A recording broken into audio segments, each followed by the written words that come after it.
has gathered many inquiries that people may have about spiritual life or about things in general. So he's going to field some questions to me. Apparently he's going to challenge me a little bit as well. If he dares. And then we're going to have a little bit of a debate. So we want also all of you to get in the questioning mode. Sometimes when you come here, you just come to accept everything, is it? You come in the mood of acceptance most of the time, isn't it? Yeah. You don't come in the mood of challenging, do you? No. Not really. But today we want you to challenge a little bit. We want you to think, well, why is that true? How is that true? Is that really true? Do I really agree with that? Because sometimes it's good to ask questions. You know what Einstein said once? Never stop questioning. Curiosity has its own reason for existing. The moment you stop asking questions is the moment you stop growing. Of course, some people don't want to grow. I'll be happy not to stop growing. No, we must ask questions. Even when you accept Krishna consciousness, it's still good to ask questions. Aren't all of our scriptures based on questions and answers? Isn't it? Arjuna had so many questions for Krishna. Therefore the Bhagavad Gita came about. Parikshit had so many questions for Sukadev Goswami. Therefore the Srimad Bhagavatam came about. We even have a book in our movement called Perfect Questions, Perfect Answers. Once we had a stall at Rath Yatra, they said, perfect questions, perfect answers. And I was sitting underneath it. And someone came up to me and said, he just pointed like that. He said, who should I get married to? I don't know if I can give a perfect answer to that. And I don't know if that's a perfect question. It's a nice question. Of course, they once asked Socrates, should I get married? And you know what Socrates said? Definitely you should get married, he said to the person. The person said, wow, you said that with such surety. He said, definitely you should get married. He said, why? So Socrates said, look, after your marriage, if it's a good marriage, you'll be very happy. And if the marriage is a little rocky, don't worry, you'll become a philosopher like me. Either way you win. So many questions are there, so we should always question. So Mohan here is going to field some questions, and then we're going to open it up to all of you in case you may have some questions. So will you come up with some questions? Really? Yes. Okay. Please do. Then it will be very nice. Okay, so Mohan, over to you. Hare Krishna, Maharaj. Is that mic? The mic's not on. No, it's not on. Ooh, now it's on. Hare Krishna. Okay, so this is a fantastic opportunity. I remember once when we were in the Brahmachari ashram, and you told me that the quality of your question determines the quality of your life. So yes, it's a really wonderful opportunity to be able to question you. So my first question that I have in mind is that, we were speaking about it upstairs, and even there's a lot of curiosity, especially when you go out on books. Everybody wants to contribute to this society. Everybody wants to make a difference. Everybody wants to make a change. And you, even yourself, mentioned that you want to make a difference. You want to make an impact. You want to make a change. So why, in particular, a monk life? It doesn't really seem like much is happening there. Why did you choose to become a monk? How do you feel that by being a monk, you're able to contribute to the world and to the society? And it may seem funny, but not a lot of leaders actually, even nowadays, they're very dominant with power, with whatever gets an instant result. So why monk? Why did you choose to be a monk? One person once asked me, I was walking along the street, and he said, hey, what do you have to give up to become a monk? So So I said, just give up suffering. But let me rewind. First, let's understand how to make the world a better place. Everyone wants to make the world a better place, but how do we actually make the world a better place? Has the world actually become a better place over the last 100 years? Has it? Maybe we have better technology. Maybe we have better economies. Maybe we have more entertainment and more gadgets. But has the world actually become a better place?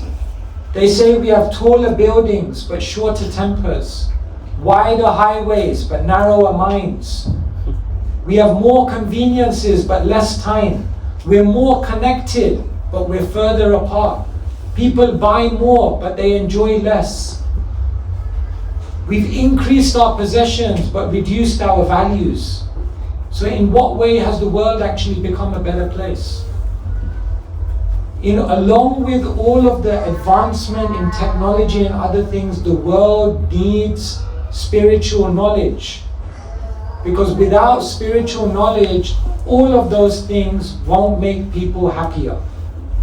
And if you don't believe me about whether people are happier or not, just go out there and see the numbers of people who suffer with such problems inside their own self because they, in some sense, have many things but still have a vacuum within. So therefore, the first question, before even answering your question, is the way to really make the world a better place is through spiritual knowledge. And now then, why did I become a monk? Because it's not that you have to be a monk to make the world a better place. Anyone can imbibe spiritual knowledge in their life, even if they're living in the world, in a householder life, and they can share that knowledge and make the world a better place. But the life of a monk is a privileged opportunity. I consider myself to have a privileged opportunity to spend all of my time just trying to share spiritual knowledge with others. I've been given the opportunity to be free from many other social obligations, which allows me to give my full time for sharing spirituality with others. So how are monks making a difference? Because monks are giving spiritual knowledge in the world. And in a world in which there's so much advancement but a lack of spiritual knowledge, we find that people don't actually become happier. So I'm here just to make you happy. So my next question is, and it's not on here, but it's just to add to what you said, isn't that selfish to some degree? Because you're giving spiritual wisdom, spiritual knowledge, but what about those people that are in dire and practical situations and circumstances that are difficult to overcome? It kind of brings me back to that quote that if you give a man a fish, we're vegetarian, I know, but if you give a man a fish, he'll be able to only survive and live for a day. But teach someone how to do something and they'll be able to take care of themselves. So how is giving knowledge enough? Especially for someone that may be homeless, or that may be going through depression, or suicidal thoughts, or those kind of mental health challenges. Very good point. So we try to assist people on all levels. If someone's starving, we don't just go up to them and say, don't worry, here's a Bhagavad Gita. I mean, that's nice. But we will also give them some prasadam. We will also give them some food. If someone has some kind of difficulty in terms of their mental or emotional state, then we'll try to offer assistance or at least guide them to somewhere where they can get assistance. However, there are many institutions in this world which are giving physical and mental and emotional help, but there are very few which are giving genuine spiritual wisdom. And so, yes, we will help people on immediate levels, but our USP is to give spiritual knowledge, because that's what other people are not giving. And we give both side by side. Who's more important in a hospital, the nurse or the doctor? What would you say? The nurse. The nurse. He thinks the nurse is more important. Does everyone agree? Both. Both. You haven't answered the question. I said, which is more important? Then you said both. Which one is more important? Doctor or nurse? Both? Neither. Both? Nurse? Doctor? Which one? Both. You are right, but I had to just extend it. Because the nurse, if you have the doctor, by the time, especially on the NHS, by the time the doctor comes about, if there ain't no nurses, you may be pretty finito. Because the nurses take care of you on a day-to-day level. So nurses are important, because otherwise you won't survive long enough to see the doctor and have the operation. At the same time, if you only have nurses but you don't have any doctor, you live a happy life in hospital your whole life. You'll never get out of the place. Because the nurses can't give you a permanent solution. The doctor can. So who's more important? Both are important. So spiritual knowledge is like the doctor. That's going to get you out of this world. But then we also offer other temporary help which helps people here. But have you noticed, generally, who are there more of? Nurses or doctors? More nurses, generally. Less doctors. What is it, harder to become a doctor or a nurse? Who gets paid more, a doctor or a nurse? So doctors are more rare. So spiritual knowledge is like that, it's very rare. So therefore we focus there, because that's what the world needs.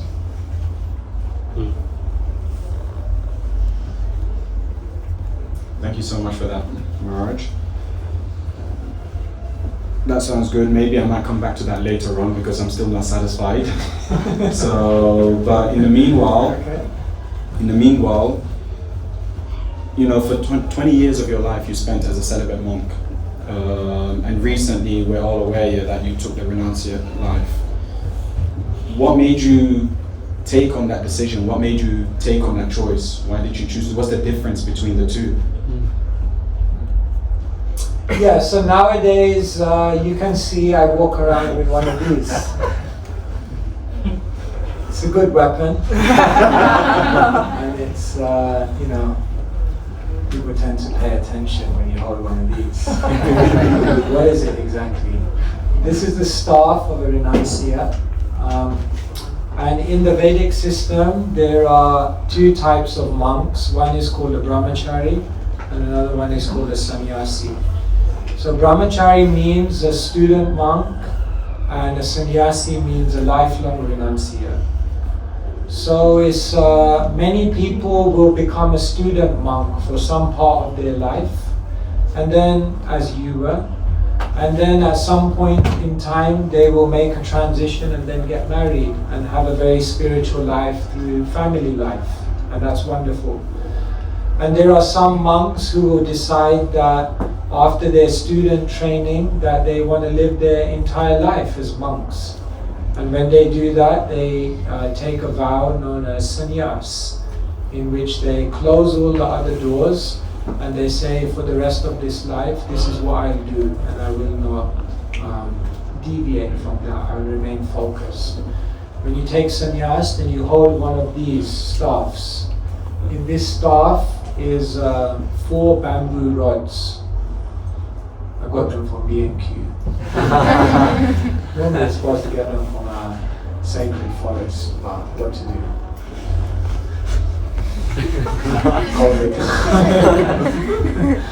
So it's got 4 bamboo rods, and they're joined by 12 pieces of string. 3 of the rods represent the body, mind and words, and the 4th rod, which is slightly shorter, represents the soul. And so all these rods are bound together, and it signifies that the sannyasi, or the lifelong renunciate, tries to dedicate their body, mind, words in the service of God, in the service of others, giving spirituality and trying to raise the consciousness of the world.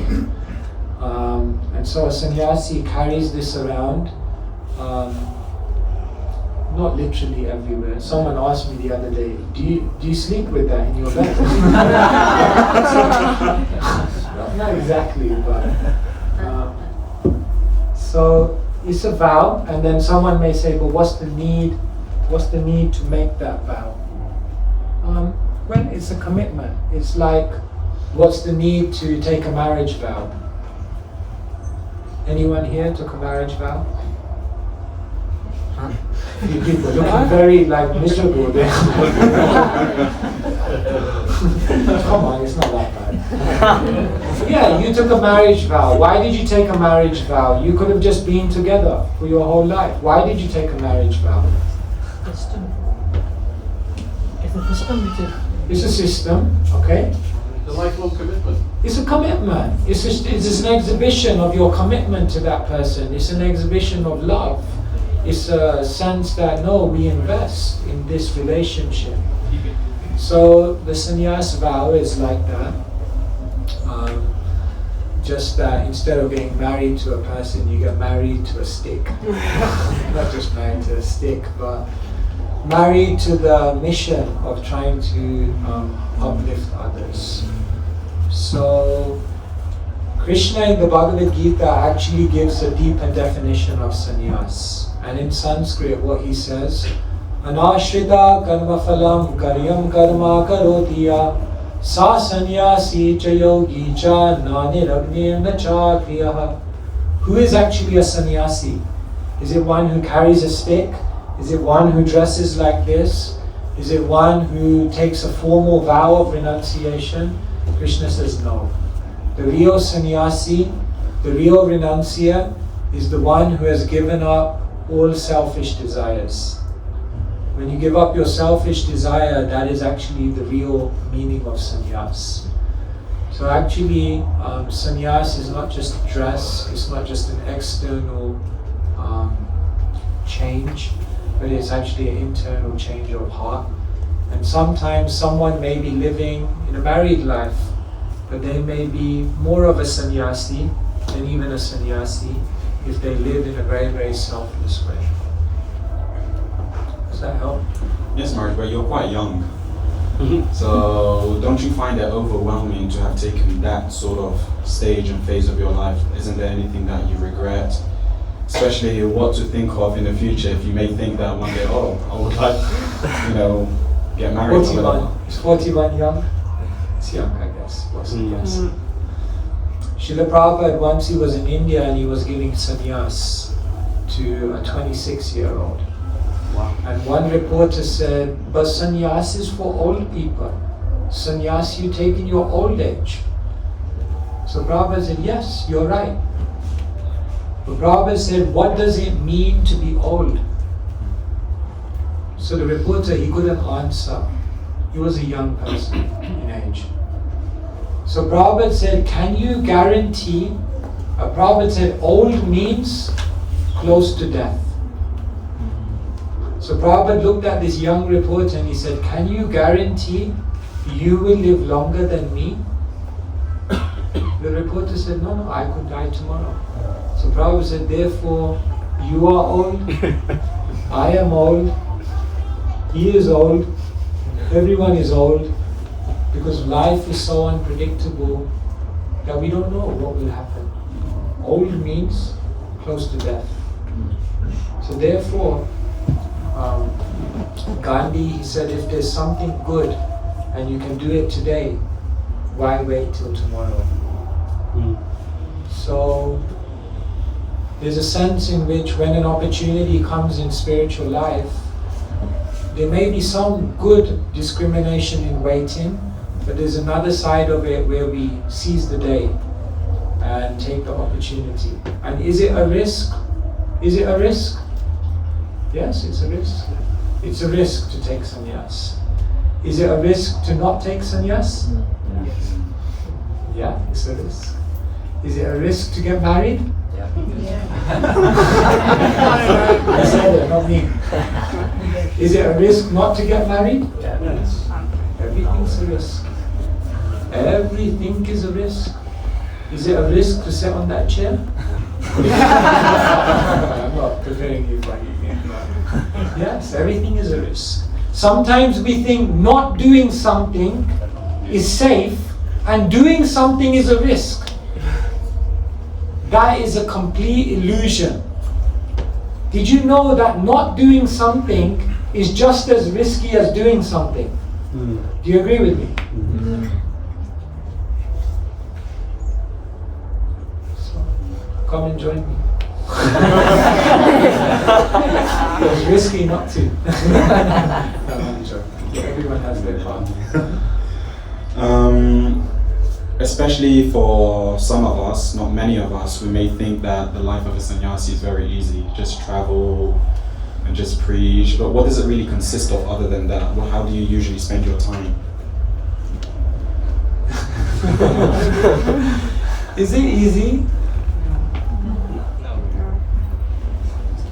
I think every life has its difficulties and its perks.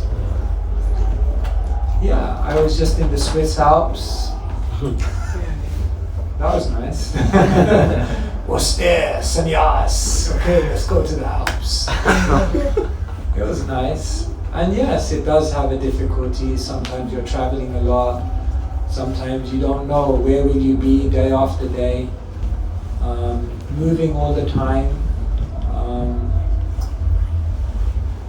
But there are many nice things. But the ultimate, so you're asking me, what do I do as a sannyasi? Yeah, so as a sannyasi, we try to, as I mentioned, share spiritual knowledge with people by giving lectures, but also by discussing with people one-to-one, spending time with each other, empowering, inspiring each other. We write books. We also manage. So management is also there, what to do. You can't escape, also doing some management. So we do many different things. Every life will have its difficulties and its perks. So we take the rough with the smooth and we make the best of the opportunities. Okay, so now I'm going to ask you questions that has a little bit more to do with the problems of the world. Because we'll do 5-10 more minutes and then we can open it out to everyone. When I came into the Krishna consciousness movement and in the ashram, we were talking a lot about ahimsa. You know how we have our own cows, non-violence, particularly towards the cows. And how, we drink ahimsa milk, we try and stick to that. But nowadays in some temples we may see that they're actually buying milk from shops. That means to some degree, and I actually did come across this, someone said that you're just supporting the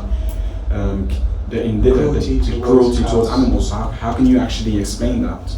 How can you sort of balance that? So we're trying to preach a philosophy of don't be cruel to animals, and particularly cows. Yes, but still we're buying milk. Yeah. Thank you for this question. If we look at the world today and the way the cows are treated, then in the factory farming, cows are milked, often in a very cruel way. And then the cruelty on top of that is when the cows stop giving milk, then they're slaughtered. So then someone may say, how can you support such a thing by drinking milk? How can you support that industry? You should become vegan. So there's a few points to consider here. The first thing is that humans and animals, and humans and especially the cows, have a natural relationship. So when the mother stops giving milk, then the human is continued to be nourished by milk, which is the miracle food, the milk of the cows. Therefore the cow is considered the mother of humankind. And therefore it's very natural for humans to drink milk. Not just physically, but Srila Prabhupada explained even on the brain tissue. The milk is nourishing so you can spiritually advance as well. So milk is a very, very important part of our diet. But now the question is, when that milk is produced in that way, is it still a good thing to have? There are different opinions on this even in the Hare Krishna movement. Many of our devotees refuse to drink milk from the supermarkets.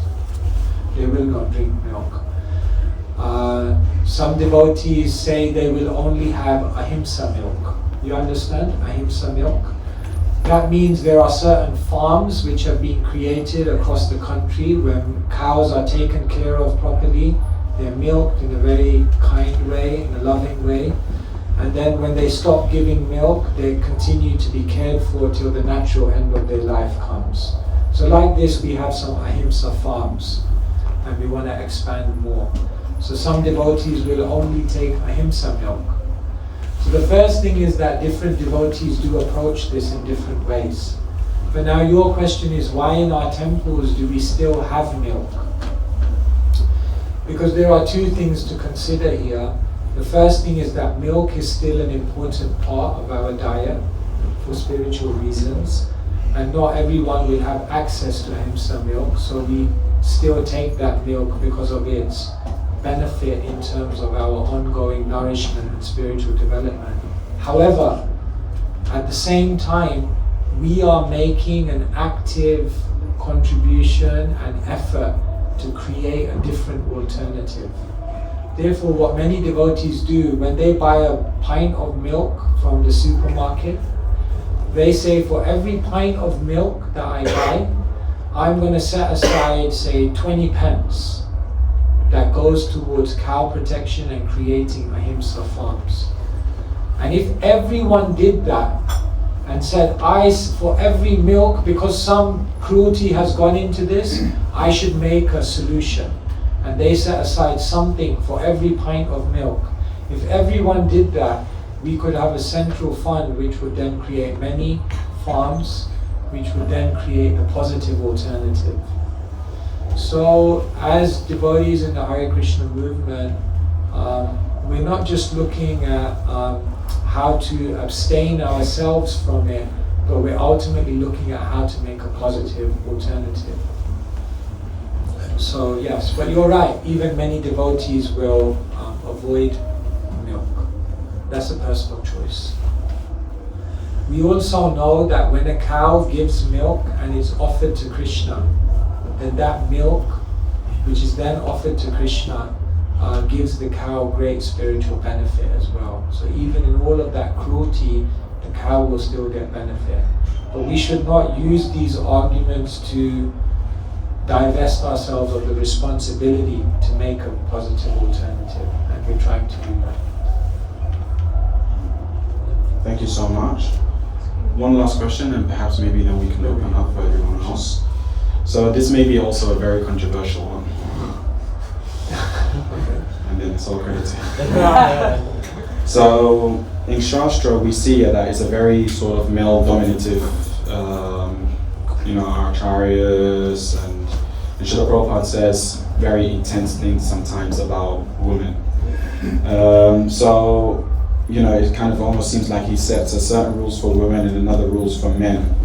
And for someone that may come into the Krishna consciousness movement, it may almost seem like we have a very negative perspective of women in general. So again, how do we sort of clear that sort of doubt in people's mind? Yeah. The first thing is that when we look at our lineage of teachers, then we find amongst the generations that some of the most exalted personalities within our lineages were ladies. For example, even here today, we have the teachings of Queen Kunti, which we read.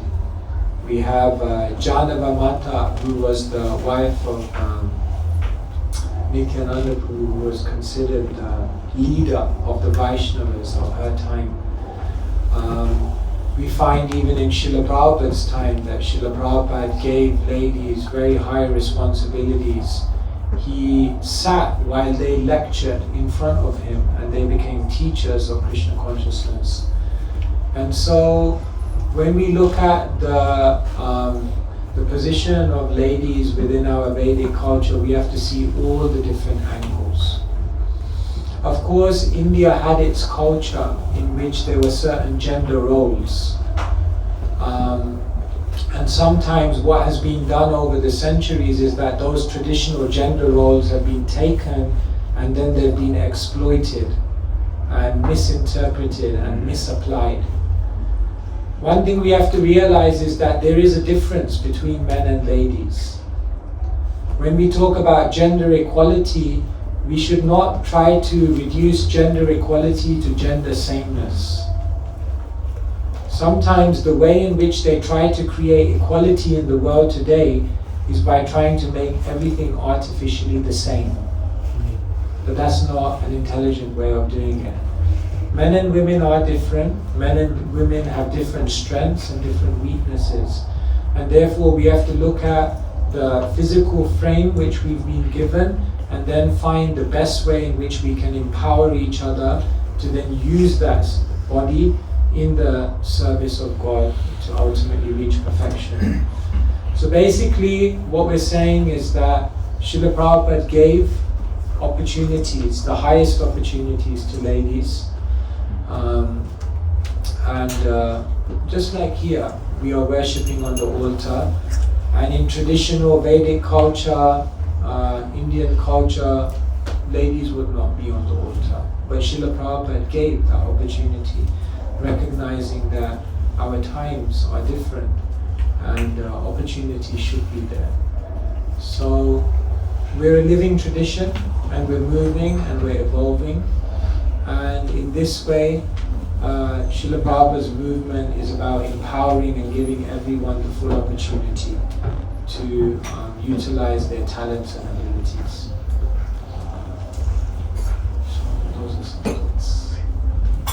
Thank you, Maharaj. So maybe anyone may have a question from the audience. No questions? Okay, there's a question. Hare Krishna. So I was wondering why out of all of the philosophical traditions of the world you landed on Krishna consciousness, and why you've dedicated your life to that, and also if you could share a little bit about why you believe it to be true. I feel everyone could benefit from hearing that. Okay, thank you. Very nice question. We believe that every religion in the world, if practiced with sincerity, can lead you closer to God. Srila Prabhupada, when he went around the world, he met Christians and he said, just be a better Christian. He met Muslims and told them, be a better Muslim. Whatever religious tradition we find ourselves in, if we practice it to a higher level of purity and sincerity, it will lead to a deeper connection with God. So in that sense, we see that there is a unity between all the religions in the world in their diversity. However, we do also see that there is an evolution amongst these religions. They all can give you spiritual benefit, but they all have different levels of detail in their revelation of the ultimate absolute truth. I could have a pocket dictionary here, and I could have a complete, full Cambridge dictionary here, and they're both right. However, they have a different level of detail. So when I studied all the different religions, and I did undertake a study of different religions, when I came to the Vedic tradition, the Bhagavad Gita, the Srimad Bhagavatam, then I saw a level of detail, a level of insight, a level of intimacy of relationship with God that, to be honest, never find anywhere else. In our literatures, it doesn't just tell you God is great. It tells you what God looks like, what He does every single day, what His relationships with His devotees are, what He eats, and how to actually interact with Him in a very real way. And so that leads on to your second question, which is why did I then take up Krishna consciousness? Because not only was it philosophically the most advanced theology I had encountered, but simultaneously it was a theology in which I felt, here I can experience God. Here I can connect with God and feel and perceive the direct presence of God in my life. And that was exciting. So Krishna consciousness is not just a religion which is meant to make you believe in God. That's just the beginning. This path of Krishna consciousness is meant to empower you to perceive the presence of God at every step. And that's the great offer of Krishna consciousness. Srila Prabhupada never presented it as a religion, he presented it as a spiritual science. And therefore, there will be a direct observation of everything that you're reading in the books. I hope that helps. Yes. Hare Krishna Prabhu. Thanks for wonderful class, question and answer. My question is, I saw your book, the name is Gita 3. So why is it only 3? Why not 2 or why 4? It's a serious question. Why is it only 3? It could be 4, Yes, 5, it could be 4 or 5, but this is Gita 3 because what we do in this book is we go through the 18 chapters of the Gita 3 times. Maybe in the future I'll write a book and go through it 5 times and then we call it Gita 5. But because in this book what we do, we go through the 18 chapters of the Gita 3 times. When I go through the first time, the 18 chapters, I try to share with you how every chapter of the Gita teaches you to think differently to how you've been taught growing up. In the second time I go through the 18 chapters of the Gita, I try to share with you how in every chapter of the Gita, Krishna teaches you how to do amazing things.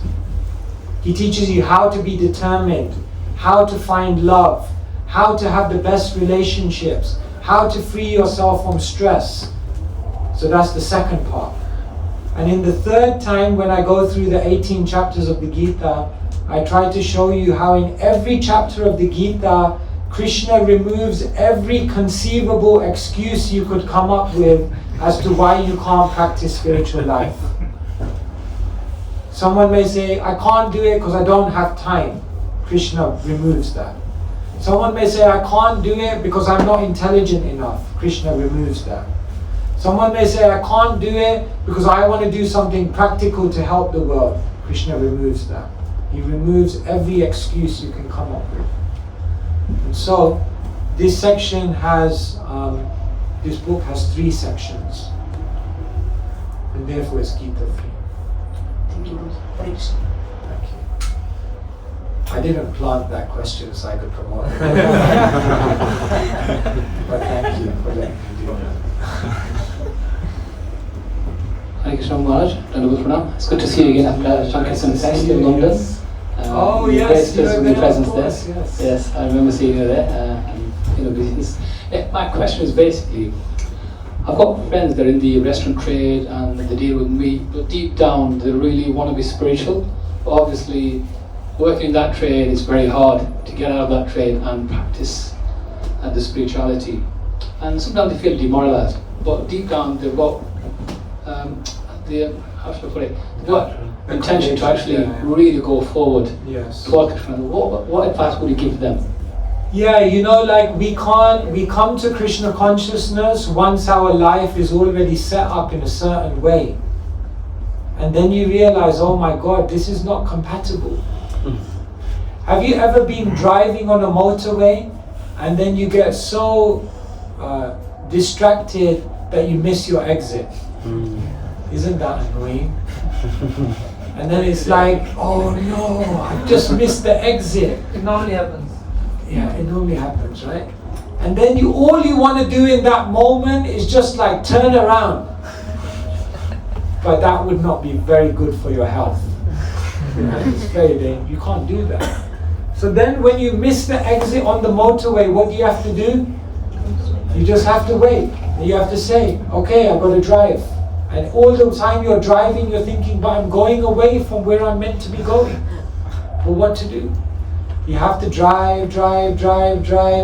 Then you get to the next exit, then you slow down, then you come off, then you go on the roundabout, you come back, you get back onto the motorway, then you start driving back, and then you take the exit again. Because you can't just turn your car in one moment like that. Life is like that. We came to Krishna consciousness and it's like, oh my God, I missed the exit. And now you got all these things in your life, bad job, this, that. How can you just stop working? You need to pay your bills. So what we need to do is be patient and realize that step by step I have to make my life Krishna conscious. If someone is a butcher, that's not very good for Krishna consciousness, but they may have a very good desire.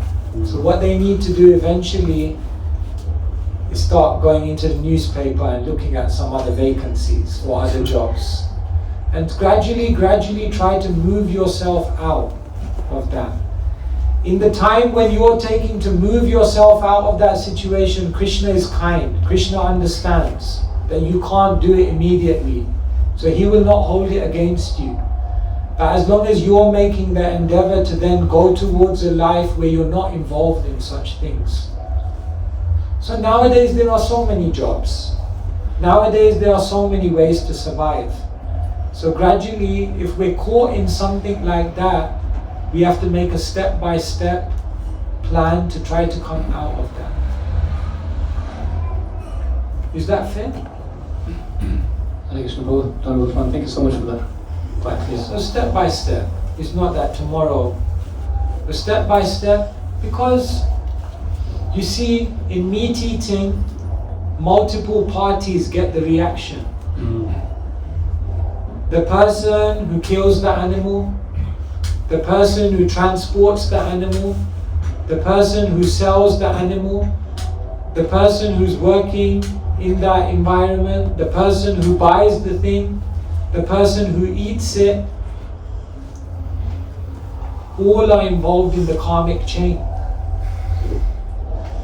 So we look at our life and we think, you know what, I already got a heavy load of karma on my back. I don't know if I want to add to it more unnecessarily. So you have to just be careful a little bit. Like, try to live a karma-free life. Yeah, yes. Just tell me, Prabhu, when we need to stop. Please carry on. Hare Krishna, Maharaj. Hare Krishna. Can you hear me? Yeah. Yes. Thank you, Maharaj. My question is, I'm going to be very open and reflective here. We mentioned upstairs that once someone told Prabhupada, I want to go to a nightclub and preach. I work in the corporate world, and often, initially I had a bit of guilt around this, and then I found myself going to bars. I don't drink, but striking spiritual conversations there. And I realized a lot of times the people who are seeking Krishna consciousness without knowing are the ones that are actually at the bars. There's something that they're seeking, or maybe overcompensating it with alcohol. But the more I went and the more I spoke with people, part of me, I guess this is part of my false ego, started saying, they're in Maya. And then I have to remind myself, hey, Krishna has a plan for everybody. I need to be patient. I need to understand where they're coming from. What do you think we can do as devotees to understand where the other person's coming from? In a way, I'd say I'm lucky because I used to drink, I used to eat meat. So sometimes when they strike certain conversations, I know why they're saying what they're saying. You can relate. I can relate very well. But now, that was years ago, 3 years ago, 4 years ago. And now I'm like, they're in Maya. So am I. How can I, one, remind myself that, be patient, try and understand what this person's need is, as you mentioned earlier upstairs. And secondly, I'm still new to the movement, but how can I develop myself, how can I raise my own consciousness in a way to firstly understand their need, but also address and answer what they might be looking for? Thank you. Yes, very reflective question. Yes, people are everywhere. We can't stereotype. Maybe we should be over there in that park. Have a program there. Probably a few people questioning there. You see, one who really wants to share Krishna consciousness has to be completely non-judgmental. If you treat someone as they are, they will remain as they are. But if you treat them as they can and should be, they'll become what they can and should be. Devotee is always encouraging, inspiring, empowering. Srila Prabhupada had grown up in impeccable Vedic culture. And then he just came down to the Skid Row in New York. And he was just living with people who are on LSD, people who are into free love, and people who were just doing every nefarious activity under the sun. And Prabhupada just lived with them so naturally. There was no sense of holier than thou, just so kind. One of Srila Prabhupada's disciples, he went to jail, so he called Prabhupada. And he said, Prabhupada, I've been really stupid. Prabhupada said, don't worry, we're all stupid. He said, no, Srila Prabhupada, I'm in jail. Prabhupada said, don't worry, Krishna was born in jail. Then he said, so Prabhupada said, what was the crime? He said, Prabhupada, I was dealing drugs. Prabhupada said, don't worry, I was also dealing drugs. Because Prabhupada was a pharmacist. He said, don't worry, I was also dealing, bit different drugs, But so Prabhupada was so kind. He was so encouraging. He was so non-judgmental. He never saw all of the conditionings, all the limitations, all the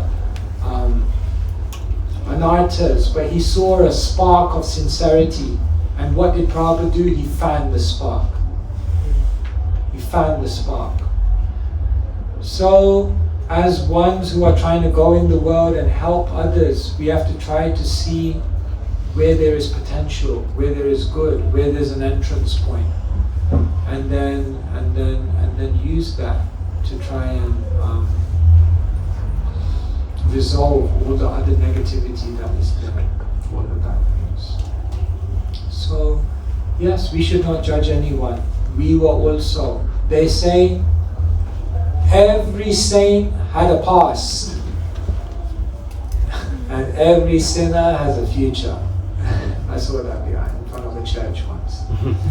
Every saint has a past, and every sinner has a future.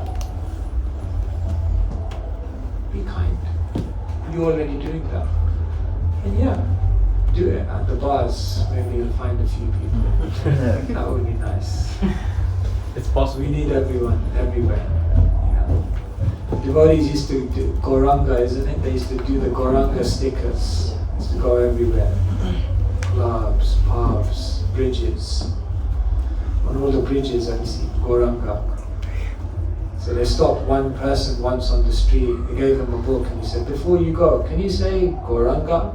He said, Gauranga? Yeah, Gauranga. I know Gauranga. He said, you know Gauranga? He goes, yeah, I know Gauranga. That's the company that makes all the motorway bridges.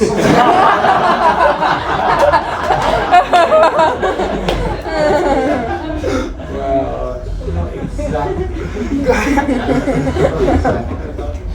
But Gauranga does build a bridge. He builds a bridge, isn't it, to the spiritual world. So it's very kind. So yeah, the devotees will go here, there and anywhere. Prabhupada just was willing to go anywhere. Lower East Side, New York, 1965. That was not a good place to go. If you think Moss Side is bad, Bhagavan, that was the height of compassion. Allen Ginsberg, you know Allen Ginsberg? He's the beat poet. He's quite eccentric. But he loved Prabhupada. And he said it was the height of compassion that the Swami, all of the Swamis at that time, they were going to uptown New York. And they were going for the high class audience, the yogis, But Prabhupada said no. He was in uptown New York, but he said no. I'm going to go down to the depths of the Lower East Side. So once Brahmananda Prabhu, he was in Vrindavan. You know Brahmananda Prabhu? He was Prabhupada's early disciple. He was talking about Prabhupada with such love, and then one devotee put his hand up and he said, the way you talk about Prabhupada, it seems as though for you Prabhupada is God. And Brahmananda, he said, no, Prabhupada is not God. He said, nowadays, I think Prabhupada is greater than God. Because Prabhupada came down to the Lower East Side to save me. And then he just began crying. Krishna came, but Krishna didn't come to the Lower East Side. Prabhupada came and carried Krishna to the Lower East Side. That's so kind. So we must be kind. Thank you so much. I see many hands, I don't know where to go. There's one here, and then Alice is there, and then here. You can take a question from there.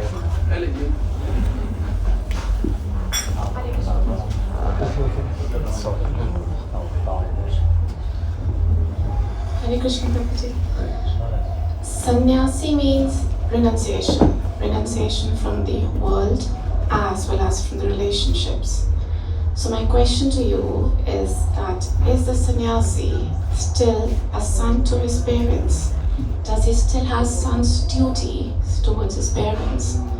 And if no, then how fair is it towards the parents, and in cases when he's the only son? And if yes, then how would that sannyasi be able to be in that mode of renunciation? Because no matter the parents are more senior to him, but they might not be in the same state as that person, and they might bring him or drag him towards their materialistic problems. So just wanted to ask that. Yes, thank you for asking. Yes, this is a very important point. When one takes sannyas, then they live away from home. He said that the sannyasi gives up the world of family life in order to embrace the whole world as his family. But where does that leave your mother and father? Your mother and father who did so much for you, who sacrificed, who cared for you. Of course, when you take sannyas, it's not that you can't meet your mother or father again. Of course, there are some orders like that. But in ISKCON, it's not that we can't meet our mother or father. So, I saw my mom a few weeks ago, and I see my mother regularly. Although I don't live at home, I don't stay there overnight, because I have a certain path I'm following.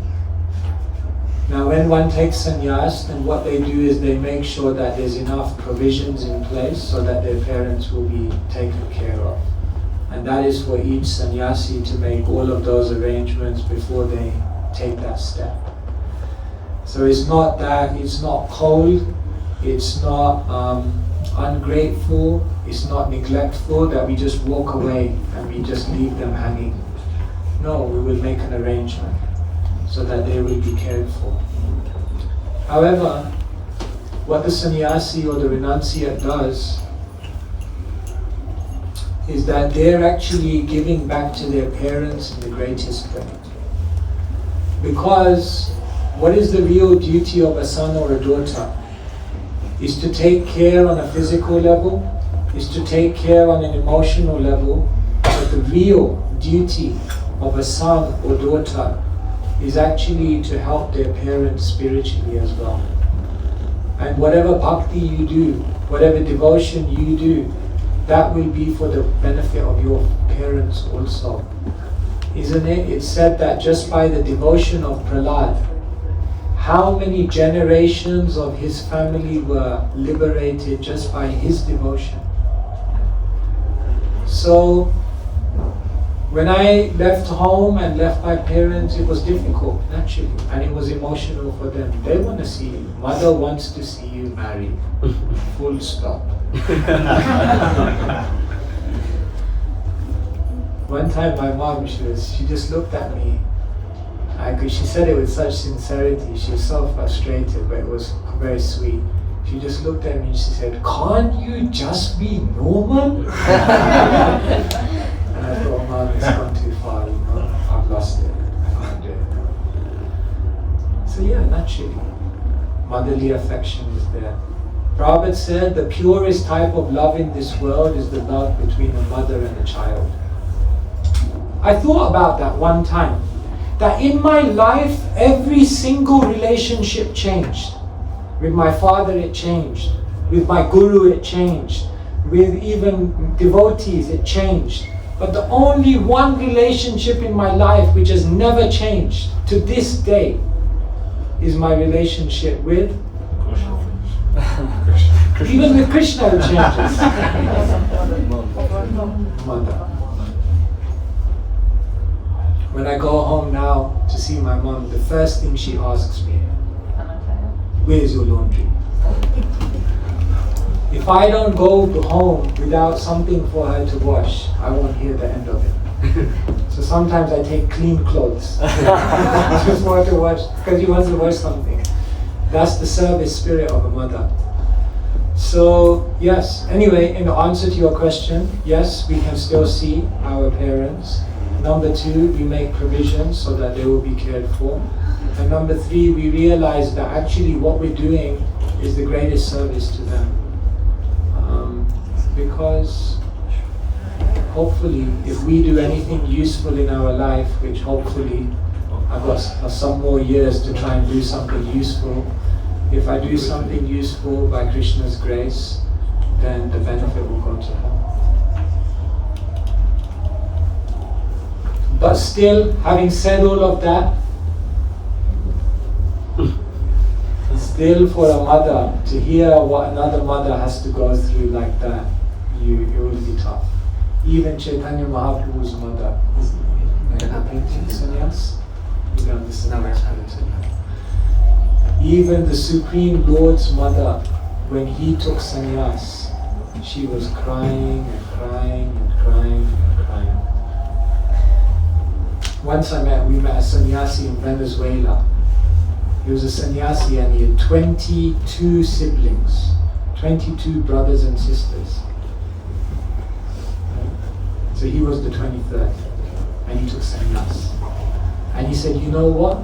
When I took sannyas, my mother cried and cried and cried. And you think like, you've got 22 other brothers and sisters. I mean, one becomes a sannyasi, Hare Krishna, that's good.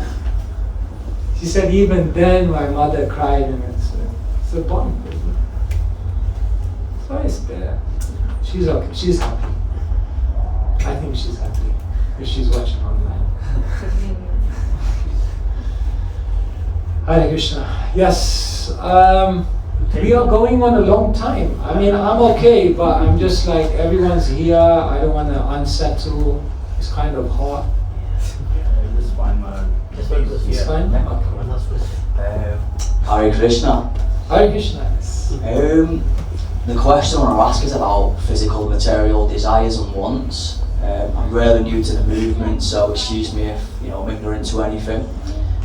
But this is just my understanding at the moment. So with physical wants and desires, like it was trying to understand for myself really, kind of what is kind of the best way to go about it. So like I was thinking in absolutes, meaning that I'm not allowed to have any physical material wants or desires. I'm not allowed.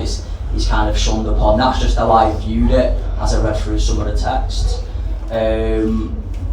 So I guess I just appreciate like your viewpoint on that. The viewpoint that I've now come to myself, like from my own kind of questioning, was it's okay to have those wants and desires, but you don't become attached to the want and desires themselves. But I just appreciate your thoughts on that. Yeah, we have desires in this world. It's not that, for example, here we talk about sannyas and then walking away from a relationship in that way, like with a member of the opposite gender. But for many people that's a desire, and that's a very valid desire. So we just have to then fulfill that desire in such a way that two people then come together and they honor and respect and serve and inspire each other, so that they both rise higher to Krishna. Then you can fulfill that desire in such a way that it contributes to your spirituality. Some people have a desire to have a career. Some people are career people. For me, it's like I graduated from university The only job I ever had in my life was I was a baggage handler at Heathrow. Because I needed to get, after I graduated, I needed to get enough money to go to India. So I became a baggage handler at Heathrow. You know those people who wreck your luggage? I didn't do that, but that's what people do. In 2 months at Heathrow Airport working as a baggage handler, I read the whole Chaitanya Charitamrita on the job. It was the best job. An 8-hour shift, you just do 3 planes, it takes about 3 hours. 5 hours you can just sit and read. So I was sitting by the runway, Terminal 2 runway, you know those buggies? I was sitting in on the side of a runway in a buggy reading Chaitanya Charitamrita. It was a good life, I have to say. I read more in those 2 months than I read in my life. Amazing. Anyway, so you learn to use your desires. Some people are career people. So then be the best. Do good in your career. And then when you rise to the heights of your career success, use that influence to spread spirituality in the world. George Harrison was an incredible musician. So when he wanted to join the movement, and what did Prabhupada tell him? Don't. Prabhupada said, you don't need to be initiated by me, you're already Hari's son. Hari means Krishna, God. You're already the son of God. You just make music and introduce people to Krishna through music. So then that's what he did. I really want to see you. I really want to see you. But it takes so long. These songs, how many people got connected? So yeah, use your desires, redirect them in such a way that they will bring great opportunities to advance yourself spiritually. You're talented. Krishna's given you so many abilities. Use it. Taji in front of you, he's a musician. So then he makes music for Krishna. Maybe one day you can ask him to perform.